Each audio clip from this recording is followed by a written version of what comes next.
Hai Parents Indonesia. Jadi ini adalah podcast pertama untuk materi WizKids Indonesia, di mana kita akan berusaha bersama-sama mengajak parents Indonesia, guru Indonesia, untuk bersama-sama membangun generasi yang melek IT. Jadi kebetulan hari ini saya melihat beberapa contoh kasus yang sebenarnya potensial banget untuk dikembangkan ke arah yang lebih baik, tapi masalahnya banyak kan orang tua nggak terlalu paham apa yang akan dilakukan. Apa itu?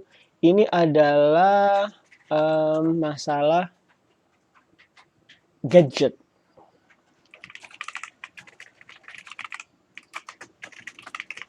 Kecanduan gadget itu udah jadi masalah yang sorry, kecanduan gadget itu udah jadi masalah yang sering mengkhawatirkan orang tua ya. Saya sudah terlalu sering mendapat curhatan dari parents yang anaknya sukanya main game aja, misalnya atau satu perumahan RT gitu, satu lingkungan gitu, yang kita perhatikan adalah anak-anaknya sering ngumpul bareng untuk main game bareng. Kemudian mulai ada banyak kekhawatiran dan lain sebagainya, dan kemudian kita sebagai orang tua kadang-kadang keluh kesah, kenapa sih kamu sukanya main game, dulu ayah juga nggak suka main game, ayah dan sebagainya. Tapi tentu ini adalah cara berpikir yang salah karena mereka adalah anak zaman ini. Nggak akan sama dengan zaman kita, orang tua tahun 90-an yang mungkin saat itu yang dimainin adalah main pelepah kayu ya, pelepah pisang dan lain sebagainya. Nah, teman-teman parents Indonesia dan juga guru-guru Indonesia, kita harus sadar bahwasanya anak memang sudah berada di zaman yang seperti ini. Zaman di mana gadget itu semudah zaman dulu, berarti semudah main karet gelang ya. Gampangnya seperti itu. Kita nggak boleh anti dengan gadget, tapi kita juga tidak boleh membebaskan tanpa aturan. Nah, apa yang kita lakukan? Karena itu pertama-tama kita sendiri harus bisa memberi contoh. Kalau kita gajinya tidak bisa lepas dari tangan terus-menerus, seperti saya orang yang tidak bisa lepas dari gadget terus-menerus. Kemana aja saya bawa, ya sudah pasti anak akan mengikuti. Kalau kita mungkin bukan main game, karena kita mungkin lebih condong ke WhatsApp ya, sosial media WhatsApp itu masalah kerjaan dan juga kadang-kadang masalah sosialisasi kita suka pakai seperti itu. Anak mungkin tidak sosial media, tapi anak sukanya main game. Nah, tapi anak mengikuti pola kita, uh, ya sudah mereka akan mengikuti. Nah, kemudian cara terbaik apa? Cara terbaik adalah anak-anak yang suka main gadget kita kumpulkan bersama dalam suatu komunitas, kemudian kita arahkan mereka untuk belajar membuat game yang mereka mainkan itu. Nah, karena itu semenjak 2018 atau mungkin malah 2017, saya membangun komunitas namanya WizKids Indonesia. Pengerjaannya sebenarnya tertunda karena saya lebih fokus ke remote worker Indonesia, di mana ini adalah untuk mentoring menembus remote work. Nah, di WizKids Indonesia kita menggabungkan semua teman-teman, masih belum banyak ya karena awal-awal dulu ini adalah siswa-siswa yang belajar pemrograman zaman SMP. Nah, ini kita akan mulai kembangkan dan kita inginnya adalah agar anak-anak itu bergabung bersama dengan komunitas yang suka main game dan juga suka membuat game. Itu dua hal yang benar-benar berbeda. Kalau pertama kali di main game, anak-anak itu berperan sebagai konsumer, pasif konsumer malah, maka di dunia yang baru ini, komunitas yang baru ini, pertama mereka tahu aja teman-temannya pada main game, that's fine, itu nggak apa-apa. Tapi kita lihat juga ada teman-teman yang lain yang bisa ngebuat game. Itu luar biasa loh. Saya sebagai programmer tahun 90-an, saya ingat banget game yang pertama. Saya ingat banget kenapa saya suka main game. Saya ingat banget kenapa saya candu komputer sampai sekarang jadi programmer. Itu adalah gara-gara game ini, Doom 2. Gara-gara game ini, saya belajar banyak sekali. Pertama saya heran zaman dulu ya, kok bisa dari komputer yang tampilannya flat gitu, datar gitu, tapi bisa membangun game yang virtual room, ada 3 dimensinya, ada aspek 3 dimensinya. Saya bisa maju mundur dan lain sebagainya. Saya terkesan banget.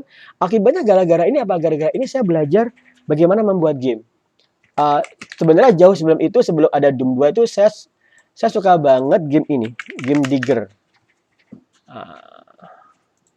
Nah, game ini adalah akhirnya menjadi game yang pertama kali saya coba mainkan.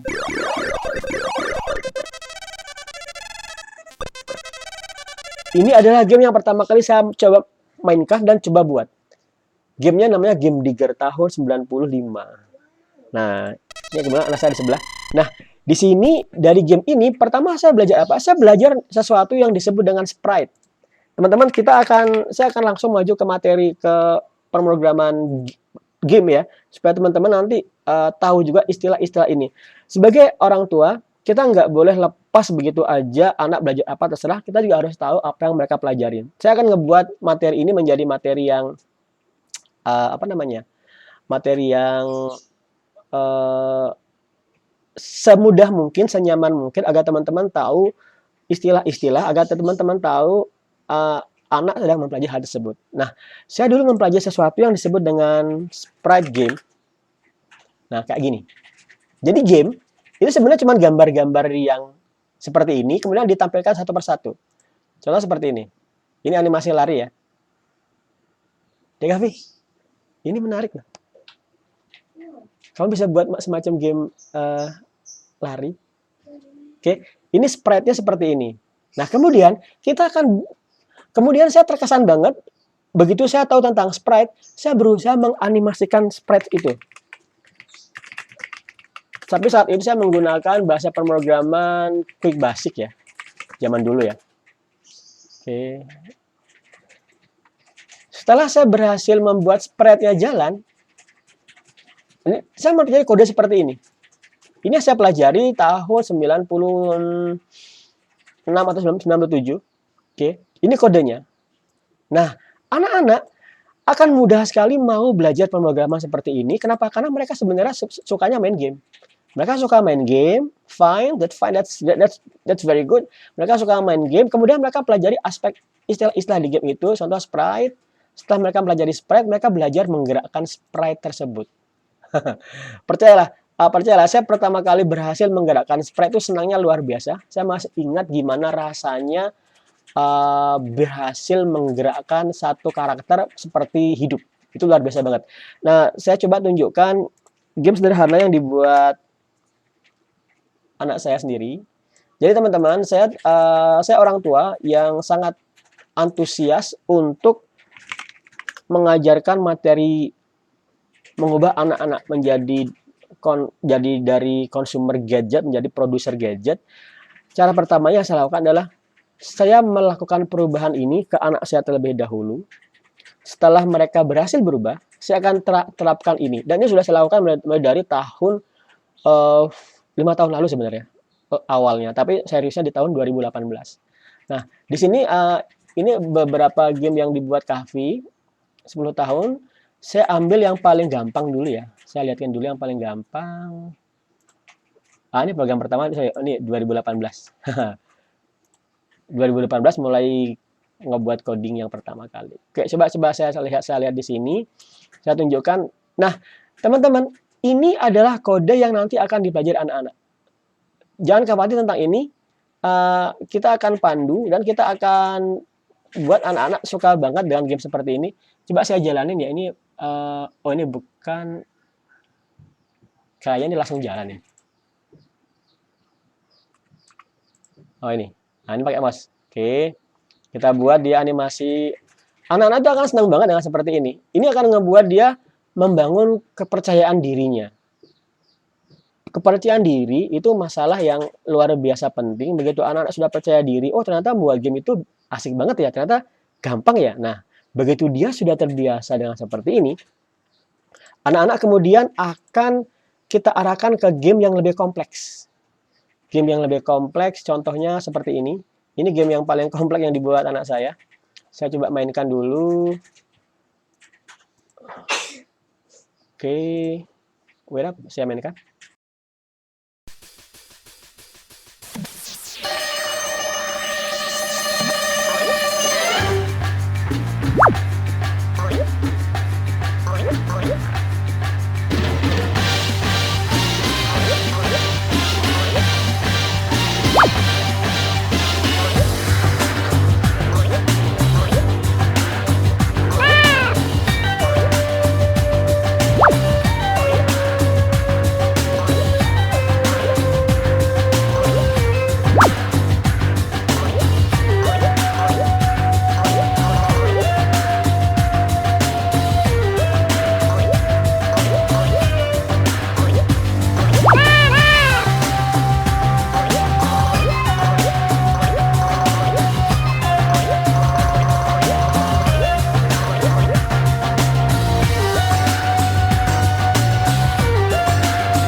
Ya, kurang lebih seperti itu ya. Jadi, teman-teman, itu adalah game yang dibuat, Kahfi saat usianya masih berarti 8 tahun.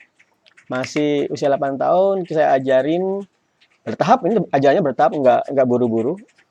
Kita ajarin bertahap, sesantainya, dan berhasil ngebuat game yang serumit ini. Ini kodenya, teknik yang saya ajarkan adalah anak dikasih semacam reward saat saat akan per hari agar dia mau buat game. Ini teman-teman silakan atur bagaimana cara terbaiknya. Kalau saya kebetulan karena anak saya sudah suka main game, awalnya nggak suka main game ya, kemudian saya buat dia suka main game, kemudian suka main game, saya buat syarat dulu. Kalau mau main game, kerjain dulu satu aplikasi, satu game. Kemudian begitu game udah jalan, setiap hari kalau mau main game, buat satu level dulu progresnya. Terserah levelnya seperti apa. Karena itu teman-teman lihat ada banyak level di situ, itu berarti ada banyak hari di mana dia saya suruh untuk ngebuat level-level baru terus-menerus. Nah, karena anak-anak sudah suka sesuatu, kemudian kita buat dia reward dari satu usaha membangun gamenya adalah dengan apa yang dia inginkan, maka pada akhirnya anak-anak akan suka banget mendapatkan reward, dan kemudian karena juga suka banget mengerjakan cara mendapat reward tersebut. Pada akhirnya dia akan jadi programmer tanpa sadar. Nah, ini orang tua silakan menyesuaikan aja. Contoh kemungkinan kalau anak pengen beli sepeda misalnya, jangan langsung dibelikan sepeda. Uh, anak parent bisa menyuruh anak selesaikan course di WizKid Indonesia, di mana kamu berhasil ngebuat satu game, nanti ayah belikan sepeda. Anak mana yang nggak suka? Ya kan? Jadi ini reward. Jadi kita paham bahwasanya anak itu masih kecil, jangan disuruh, "Nak, kamu harus belajar game, kamu harus belajar algoritma supaya kamu jadi programmer ulung nanti di masa depan." Jangan, itu terlalu berat. Nggak penting bagi anak. Anak juga terlalu jauh. Anak jangan dibuat berpikir berat tentang masa depan, tapi anak dibuat suka dengan yang sekarang. Tapi kita tahu akhirnya adalah ya dia akan jadi programmer, tapi kita buat dia sesantai mungkin untuk pada akhirnya butuh waktu 3 tahunan mungkin untuk akhirnya dia bisa membuat aplikasi seperti ini. Construct. Ini kita akan menggunakan tool ini. Tool ini adalah game development yang profesional. Dalam konteks itu, mana ya? Sebentar, saya ambilkan gamenya dulu. Ini adalah game yang profesional dalam konteks nanti dia akan bisa membangun game yang dikirimkan ke Play Store Android. Nah, itu adalah tujuan saya. Agar anak itu, oh ternyata membuat game. Oke, wait. Ternyata membuat game Android itu bisa ya, dan aku bisa ngebuat game Android. Nah, itu akan ngebuat dia confident banget. Oke, ini adalah game yang dibuat anak saya, game yang dibuat Kahfi yang terakhir, yang sedang dikembangkan sekarang. Game ini sifatnya profesional, yaitu kalau yang tadi di sini menggunakan Scratch. Ngomong-ngomong, Scratch itu buatan MIT ya, Massachusetts Institute of Technology. Dia buatan MIT. Tujuannya adalah agar anak-anak ngerti programming tanpa ngetik, tanpa berat. Jadi dia tinggal seret-seret aja apa yang mau dia lakukan. Nah, kemudian yang di sini anak akan bisa di sini kemungkinan sekitar setahunan. Kita ikutin aja progresnya, anak-anak lebih suka akan kapan siapnya. Kenapa? Karena di sini mikirnya lebih berat. Mikirnya lebih berat. Contoh, kalau tadi di Scratch di sini, meskipun ini berat ya, kita lihat kodenya. Kodenya banyak. Tapi dia nggak ngetik sama sekali. Dia hanya menyeret-nyeret ya, seret, ngerubah sedikit. Kemudian kita ada pelajaran, di sini kita ada konsep misalnya perulangan, logika, dan deteksi, kemudian juga pergerakan. Meskipun kelihatannya rumit, tapi ini disajikan dengan blok kode. Jadi seperti nyusun puzzle. Anak-anak pasti akan ngerti. Contoh seperti ini ya. Gimana sih cara ini bisa bergerak? Berarti kalau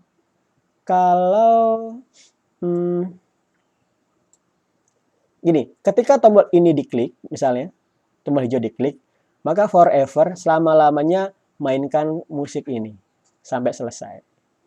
Oke. Kemudian misalnya pergerakan, kita cek di sini pergerakan. Kalau tombol panah atas ditekan dan dia sedang turun, Y velocity itu turun, kecepatan di arah mendatar, di arah vertikal. Kalau dia negatif berarti turun, maka kalau dia nyentuh ini, itu gerakannya dibuat diam. Harusnya dibuat 0 ini. Jadi makanya jadi dia bisa naik tadi. Tadi ada bug naik ya, harusnya ini 0. Kemudian dirubah dan point nempel. Nah, teman-teman, kalau kode seperti ini itu anak pasti akan mudah menguasai. Percayalah, anak akan lebih mudah menguasai. Tapi kalau yang di bagian sini, anak mungkin butuh dia sangat-sangat suka dulu. Kemudian kita arahkan ngebuat game dengan kode seperti ini. Di sini kita lihat sudah mulai benar-benar kode ya, sudah benar-benar kode dan ini kodenya banyak. Nah, tapi menariknya adalah kalau yang di sini itu hanya sekedar belajar, yang ini itu adalah game sesungguhnya. Nanti bisa muncul di Play Store. Saya pakai ini aja. Game made with Construct 3. Banyak sekali ya game yang dibuat Construct 3. What are most successful games made with Construct games?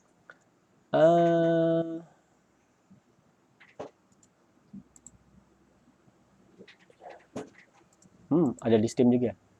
Kita lihat di sini.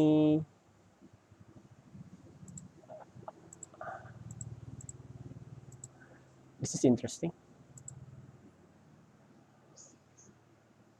DKV. Ini pakai Construct loh. Game di Steam. Me too.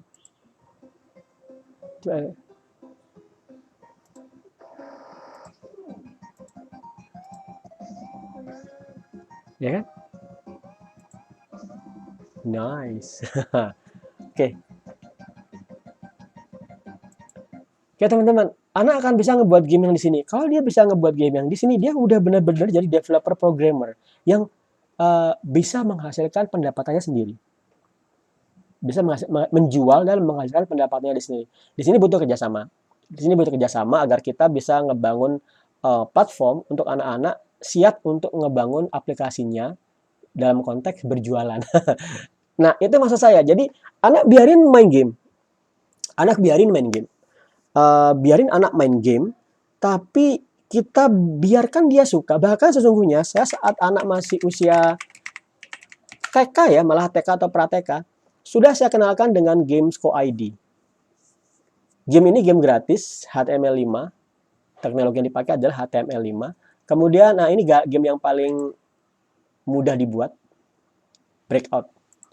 Jadi pernah buat game Breakout nggak? Pernah lah ya? Pernah nggak? Di mana ya? Construct atau? Oh iya. Play-nya kita cek. Mana-mananya nih? Bentar. Kok belum running? Oh, lagi loading kah? Wait.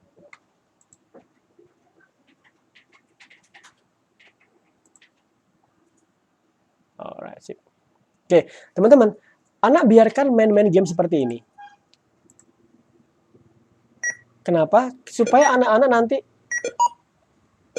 tahu banyak istilah-istilah dunia game, untuk kemudian dia akan bisa membuat gamenya sendiri. Begitu dia kenal banyak game di sana, dia akan kenal berbagai jenis game. Berbagai jenis game itu, misalnya game platformer. Game platformer itu game yang seperti Mario Bros ya. Mario Bros ya, saya asumsikan teman-teman suka pernah main game lah.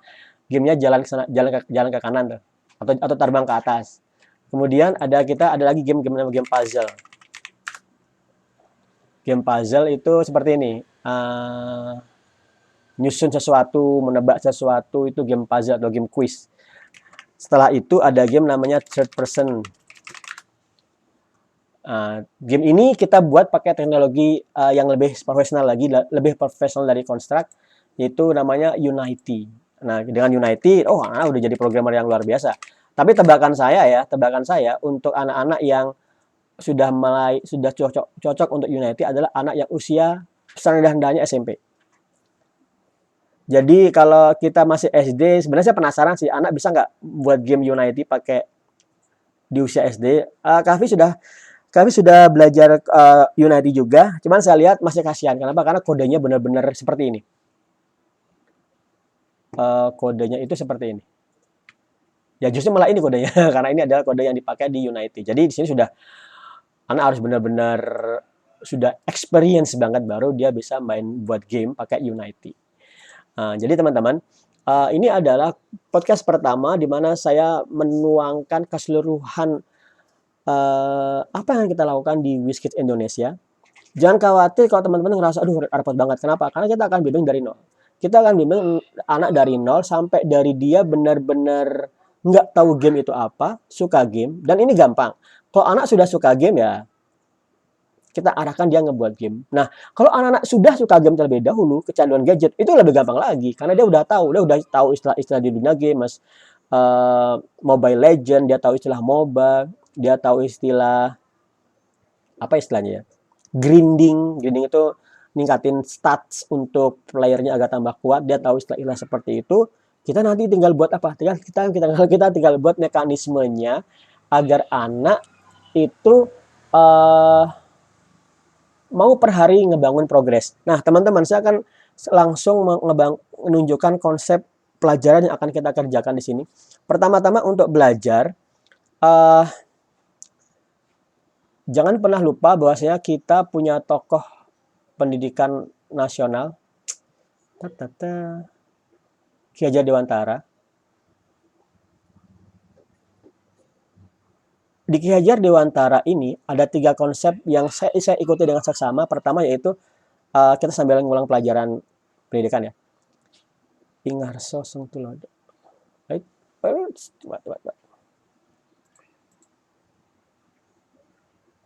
Yaitu yang saya pakai. What is this?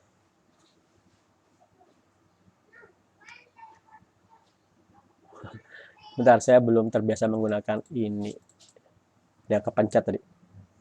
Nah, ini. Pertama, Ingarso Sungtulodo.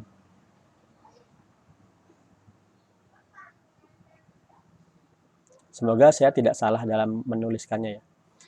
Yaitu yang di depan itu harus memberi contoh. Jadi orang tua nanti teman-teman, kenapa saya berhasil ngebuat anak saya jadi programmer padahal usianya masih SD? Karena saya menunjukkan contoh jadi programmer seperti apa. Saya sendiri programmer, maka saya mudah banget ngebangun contoh ke anak-anak. Nah, anak, kalau kamu jadi programmer cara seperti ini. Kenapa? Karena harian mereka ngelihat orang tuanya merogram. Jadi mereka fine banget. Ing Madya Mangunkarso.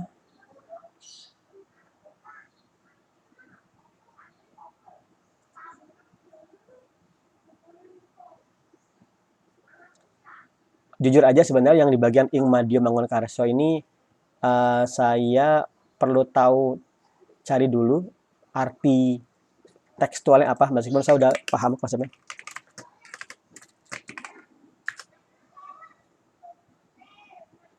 Oke, tepat, membangun semangat. Oke. Ing Madya Mangunkarso Tuturi Handayani.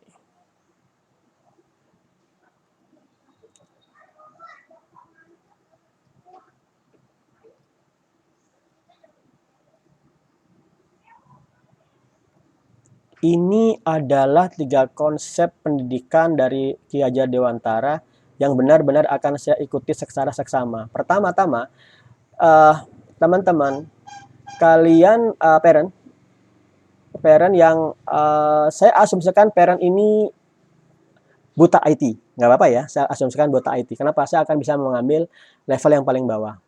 Kalau saya ngajarin anak yang orang tuanya programmer, itu gampang karena orang tua tinggal saya tunjukkan. Tapi kalau saya asumsikan seperti itu, teman-teman malah kelabakan. Oke? Jadi saya akan asumsikan teman-teman adalah nol di bidang IT, sehingga yang menjadi teladan di sini adalah saya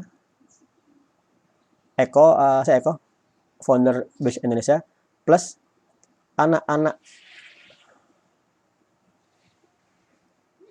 Qiskit. Qiskit itu adalah istilah untuk anak kecil yang jago coding. Nah, di sini teladannya itu adalah teman-temannya sendiri. Jadi jadi saya tidak akan memberikan kurikulum di mana tidak ada, di mana keberhasilannya itu adalah masih reka-reka aja. Jadi misalnya saya ngebuat materi di mana, anak-anak ini pelajaran ini kayaknya nanti akan berhasil. Saya nggak seperti itu. Tapi saya akan tunjukkan, ini anak-anak kita ikutin materi ini contohnya si Kahfi atau si Zidan sudah berhasil ngebuat game seperti ini. Nah, agar apa? Agar anak-anak itu punya teladan. Oh, memang benar ya, ternyata memang ternyata kita memang bisa membuat game itu. Ada Mas Kahfi, Mas Zidan sudah berhasil ngebuat gamenya sendiri. Ini kemudian setelah ada yang memberikan teladan, ini adalah tugas parent untuk memberi semangat. Di sini anak-anak nggak perlu di sini orang tua nggak perlu nguasai coding, nggak perlu. Tapi di sini orang tua harus memberikan semangat ke anak agar dia mau belajar. Caranya seperti tadi, bisa membuat reward, bisa membuat jadwal, misalnya setiap hari kerjain gamenya 1 jam, itu udah cukup banget loh, sangat-sangat cukup. Begitu mereka udah suka, itu tinggal direm-rem aja. Oke, ini kemudian teman-teman ngebangun ini menjadi teladan bagi memberikan semangat untuk anak-anak. Dan terakhir di sini adalah apa istilahnya, anak-anak kita.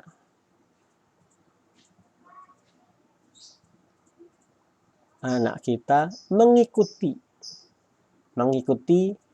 teladan yang ada di depan mereka. Nah, ini adalah semua konsep yang akan kita pakai. Dan kita nggak usah ngikutin konsep dari negara luar. Bangsa kita sendiri sudah punya konsep yang bagus untuk itu. Dan ini teman-teman, kita benar-benar akan terapkan dengan perangkat aplikasi atau perangkat disiplin. Ada timbal balik di sini ya. Perangkat disiplin agar anak-anak kita menjadi teladan bagi anak-anak yang lain. Kita akan ngebuat komunitas di mana anak-anak se-Indonesia itu berhasil saling memberikan semangat, saling memberikan teladan bagi teman-temannya yang lain. Ini kesempurnaan rencana kita. Kenapa? Karena kita tidak akan ada guru yang sifatnya otodidak. Kita tidak akan ada guru yang sifatnya memberikan materi yang apa ya istilahnya ya, otoriter. Oke, kita akan memberikan materi dan nanti bahkan kita akan membuat anak-anak membuat materi masing-masing yang dipelajari oleh teman-temannya yang lain. Itu konsep pendidikan yang akan saya terapkan di Qiskit Indonesia. Dan konsep ini konsep yang berasal dari salah satu pendiri bangsa kita sendiri, yaitu Ki Hajar Dewantara, yang kampusnya ada di utara rumah saya di Jogja. Oke teman-teman, sudah cukup gambaran yang udah saya berikan. Kita bersama-sama akan menguatkan komunitas ini, Qiskit.id. Ini masih development, tapi teman-teman bisa lihat aja bagaimana prosesnya dilakukan.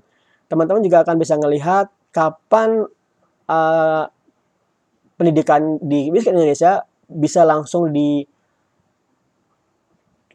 dipakai oleh anak-anak parent semuanya, dan berapa biayanya.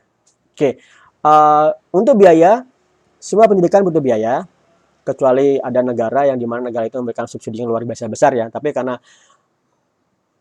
ya harusnya saya ngikutin subsidi itu. Oke, gampangannya aja adalah kita tidak akan memberikan model SPP per bulan sampai tamat. Enggak, kita akan membuat sekali pembayaran untuk selamanya. Dan kalau membayar lunas dapat potongan banyak, kalau membayar bertahap tetap bisa, tapi nggak ada potongan. Oke, biayanya berapa? Kemungkinan kita akan saya akan membangun dia menjadi 3 tahap. Tahap pertama, tahap kedua, tahap ketiga. Tujuannya di sini adalah anak-anak benar-benar bisa menghasilkan uangnya sendiri lewat aplikasi yang mereka bangun. Ini perbedaannya. Kita nggak akan ngebangun anak di mana dia cuma pinter aja tapi nggak bisa menjual. Itu berbahaya. Itu kesia-siaan. Kesia-siaan kenapa? Karena sebenarnya tinggal satu langkah aja dia akan berhasil menjadi programmer yang produktif. Nah, oke. Di sini tiap tahap nanti akan ada pricing yang lebih sempurna, lebih ringan. Cuman kira-kira akan ada seperti ini. Akan ada promo 20% atau 50%. Oke, di sini saya masih memberikan materi totalnya itu 3 juta. Tapi nanti kita lihat aja seperti apa model pricingnya agar teman-teman tahu juga tepatnya seperti apa. Setelah ini siap, saya akan melakukan launching yang official dan kita akan bisa belajar bersama-sama di WizKid Indonesia Discord channel. Ya teman-teman, semoga bermanfaat. Silahkan di-share jika ini penting bagi teman-teman yang lain.